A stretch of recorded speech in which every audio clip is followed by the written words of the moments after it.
हिंदुस्तान की ये सब कठिनाई प्रधानमंत्री पद के लिए बहुत थी। वहाँ पर व्यक्ति कम सोता है और ज़्यादा काम करता है। क्यों? क्योंकि उसे पूरे देश को संभालना होता है। प्राइम मिनिस्टर का ताज कांटों भरा होता है। जो विपक्ष में लोग बैठे रहते हैं वो उनके कार्य की आलोचना करते रहते हैं और हमेशा उनके काम में अड़िंगा डालते हैं। शास्त्री जी को भी मालूम नहीं थी कि बीमारी के बाद उन्हें किस तरीके से देश को चलाना पड़ेगा। अपने स्वास्थ्य के साथ साथ देश का भी ध्यान रखना पड़ेगा। उन्होंने डॉक्टरों के परामर्श के अनुसार काम की भीड़ से थोड़ा बचना भी चाहा, लेकिन वह संभव नहीं था। पोर्टफोलियो उन्होंने कम कर दिए थे, लेकिन इसका इलाज क्या था कि वे देश के प्रधानमंत्री थे। देश में जो कुछ होता था उनको जवाब देना पड़ता था। शास्त्री जी प्रधानमंत्री जब चुने गए तो महीनों तक लोगों में कानाफूसी चलती रही कि प्रधानमंत्री तो चुन लिया, लेकिन मुल्क को वो चला सकेगा? ऐसा तो लगता नहीं। क्यों? क्योंकि वो बहुत ही विनम्र और शांत थे, स्वभाव के थे। उन्होंने एक निबंध में लिखते हुए बताया है कि जो लोग लाल बहादुर शास्त्री को दूध व बताशा समझते हैं वे गलती कर रहे हैं। वो दूध की तरह साफ और बताशे की तरह मुलायम तो जरूर हैं, लेकिन वो ऐसे भी नहीं हैं कि किसी की गलतियों पर पर्दा डाल दें। यह वह बकरी है जिसकी टांगें इस्पात की हैं। उन्होंने अपने आप को एक बकरी बताया और कहा है मेरी टांगें इस्पात की हैं। ये एक मेटल होता है। विनम्रता और सादगी लाल बहादुर जी के बहुत बड़े गुण थे। वे बहुत सीधे नहीं, लेकिन लोग उन्हें चकमा देना चाहते थे, लेकिन वह अपने विनम्र स्वभाव के कारण उन व्यक्ति को छोड़ देते थे जो चाहे उन्हें झुका लेता था। ऐसा मैं इसलिए कह रही हूँ क्योंकि मैंने उन्हें काम करते हुए देखा है, ऐसा वो कह रहे हैं। जब असम में असमी और बंगाली भाइयों के बीच दंगा हुआ तो पंडित जी यानी कि जवाहरलाल नेहरू पंडित जी ने इस झगड़े को सुलझाने के लिए किसी ना भेजकर सिर्फ लाल बहादुर जी को भेजा। क्यों? क्योंकि उनमें ऐसी सूझबूझ थी कि वो दोनों पक्षों को समझा सकते थे। लाल बहादुर जी वहाँ गए तो वातावरण को विषाक्त देखकर उनका कलेजा बैठ गया। उन्होंने कई दिन तक अपना प्रयास जारी रखा। अंत में उस झगड़े को निपटाकर दिल्ली वापस आए। ऐसी शख्सियत रखने वाले व्यक्ति अगर हमारे देश में 2-4 और होते तो हमारा देश बहुत तरक्की करता। संसद में जब अंग्रेजी समर्थक विधेयक बिल पास हुआ तो वहाँ शास्त्री जी ने अपनी सूझबूझ से, चतुराई से काफ़ी लोगों को प्रभावित किया। घोर रूप से उनका विधेयक की बदनामी भी की गई और सदस्यों पर अचेत सचेत भी छड़ी ना टांगी रहती थी। काफ़ी लोग उनसे चिड़े हुए रहते थे, नहीं चाहते थे कि उनको इस तरह की उपलब्धि प्राप्त हो, और अपनी भड़ास निकालने के लिए वो शास्त्री जी के सामने उल्टा सीधा बोलते थे। वो कहते हैं मुझे याद है कि उन दिनों एक कवित्री यानी कि कविता पढ़ने वाली महिला संसद सदस्य में शास्त्री जी पर एक छोटा सा व्यंग्य कविता लिखी थी, जिससे संसद के अन्य सदस्यों ने भी शास्त्री जी को सुना, लेकिन वे सुनकर मुस्कुराते रहे। ये नहीं कहा कि आप ही गलत कह रहे हैं। पंडित जी सच्चे जन सेवी की तलाश में थे। उन्हें अपनी गरज नहीं, वो निश्चल और विनम्र तो हैं, उनके हाथ में देश के बागडोर सौंपी जा सके। वो चाहते थे कि इन्हीं तरह से दूसरा ऐसा व्यक्ति मिल जाए जो उसमें हम अपने देश की बागडोर सौंप सकें। कामकाज योजना के अंतर्गत शास्त्री जी फिर भी मंत्रिमंडल में बुला लिए गए।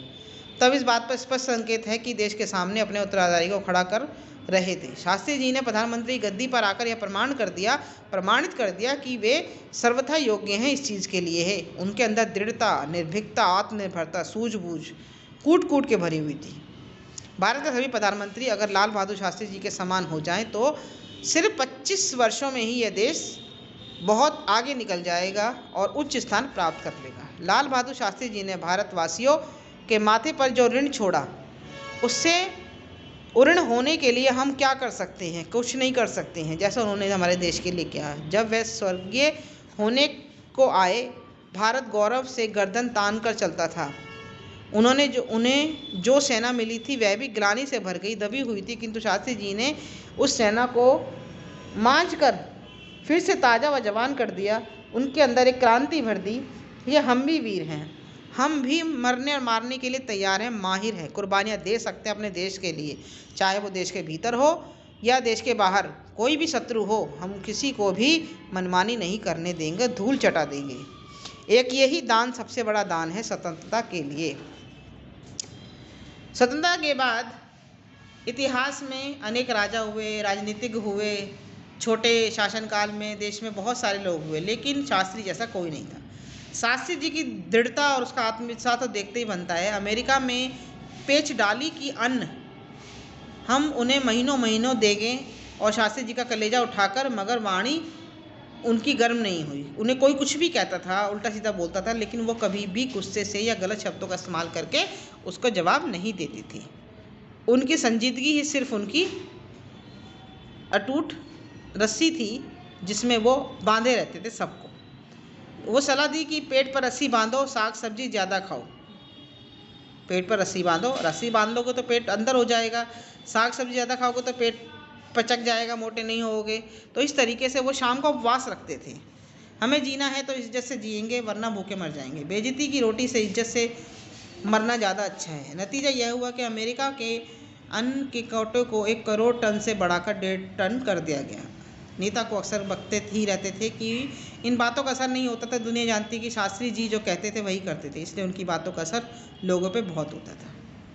युद्ध के समय जब मुस्तैदी शास्त्री जी ने दिखलाई, उनकी प्रशंसा सारी जनता व सारी फौज करती है। लेकिन जब शांति का मौका आया, तब ताशकंद का समझौता जब हुआ था, तो शास्त्री जी ने चौहान साहब से कहा, देखिए यह दृढ़ता से हमने युद्ध किया है और उसी दृढ़ता के साथ हम शांति की खोज भी करेंगे। ना जाने शास्त्री जी के भीतर कितने जन्मों की साधना भरी हुई थी। वे भारतवर्ष के धर्म अवतार थे, विनम्र थे। लगता है विनम्रता उनके सभी गुणों को छिपाकर बैठ गई थी। पाकिस्तान ने खरोच मारी, लेकिन विनम्रता के आवरण को उन्होंने नहीं छोड़ा।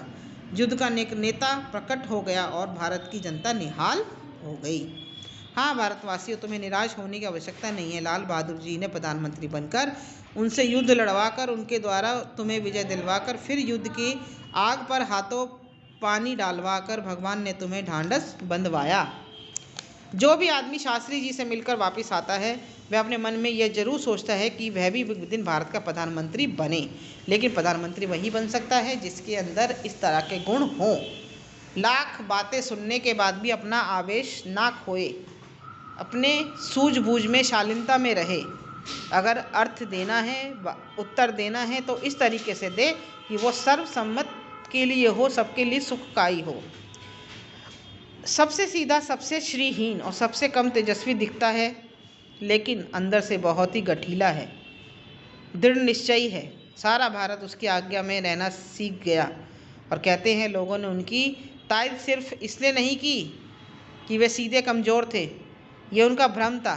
दिन नहीं टिका, खुद वे लाल बहादुर जी का मुंह जोहने लगे थे। जोहने यानी देखने लगे थे। शास्त्री जी देहाती आदमी थे, लेकिन देहाती वे उस अर्थ में थे जिस अर्थ में ऋषि देहाती होता है। ऋषि मुनि देखने में देहाती लगते हैं, पीले वस्त्र पहनते हैं, कंघी नहीं करते हैं, बहुत अच्छी वाणी बोलते हैं, लेकिन वो बहुत सारे गुणों से परिपूर्ण होते हैं। बहुत ऐसे गुण होते हैं जिनको लोगों को ग्रहण करना, उनके अंदर से निकालना, उन्हें समझना बहुत मुश्किल होता है।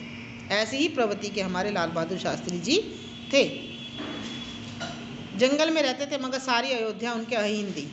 जैसे भगवान राम 14 वर्ष के लिए वनवास चले गए थे, फिर भी जनता 14 वर्षों तक उनका इंतजार करती रही। क्यों? क्योंकि वो उनको ही अपना राजा मानती थी। चाणक्य मौर्य साम्राज्य के भाग्य विधाता थे। चाणक्य ने एक सिंपल साधारण ब्राह्मण होने के साथ साथ पूरे मौर्य साम्राज्य जो था उसके भाग्य लिख दिया था। अगर खुद उनकी झोपड़ी पर लौकी की लता फूलती थी। शास्त्री जी भी 30 वर्षों तक सत्तारूढ़ रहे, और मगर अपना घर वे कहीं भी खड़ा नहीं कर सके। यानी कि उन्होंने सत्ता से, समाज से कुछ नहीं कमाया। आजकल तो नेता बहुत भ्रष्ट हैं, पहले अपना घर भरते हैं, उसके बाद जनता के लिए करते हैं। अगर उन्हें 1 लाख रुपए दिया जाए खर्च करने के लिए, तो उसमें से 75,000 तो अपने घर में रख लेते हैं। यह आप लोग देखते हैं आजकल। मगर उन्होंने अपने लिए कभी कुछ नहीं किया। क्या ऋषि इससे भी बड़ा मनुष्य हो सकता है? ऐसी एक टिप्पणी कह के चले गए। ये जो आपका लेसन है, रामधारी सिंह दिनकर जी ने लिखा है, बहुत अच्छा लेसन है। शास्त्री जी के गुणों के बारे में, वो किस प्रवृत्ति के थे, उसको समझने में आपको इसमें सरलता होगी।